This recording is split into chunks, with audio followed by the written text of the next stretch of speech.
How to buy a home in a competitive market. I'm going to give you 5 tips on how to do so.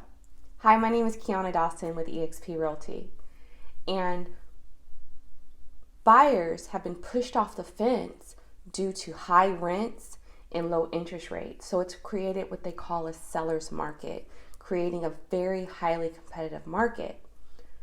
So there are certain things that you can do to help have a competitive edge with your offers. Number 1, you want to get approved for a mortgage. It's very important to do this because a competent realtor will not work with a client that is not pre-approved in advance. And sellers will not review any offers that do not have pre-approval in advance. Number 2, you want to make an offer to the seller that they can't refuse. That means reviewing, if the seller has, for instance, inspections that you can review in advance with the property, maybe you might want to consider not having a inspection for the property if there's one that's available for the review.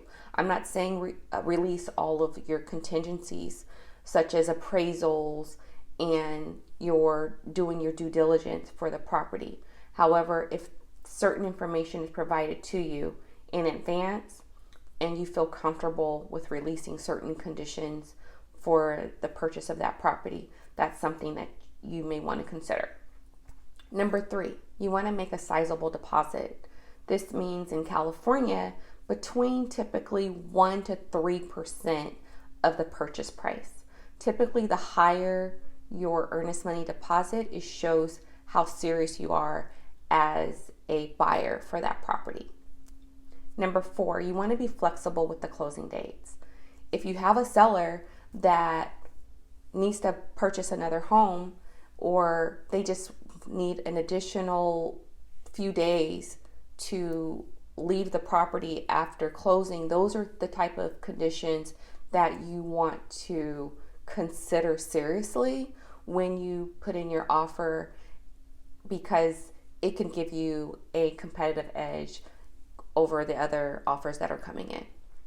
And number 5, you want to submit as clean as an offer as possible. That means letting go of make sure that offer is clean as a whistle. Know what the seller's looking for. If you don't, ensure that you're not asking for a lot of things that a seller will just automatically ignore and skip on to the next person. So I hope you found this information helpful, and if I could be a further assistance, please feel free to reach out.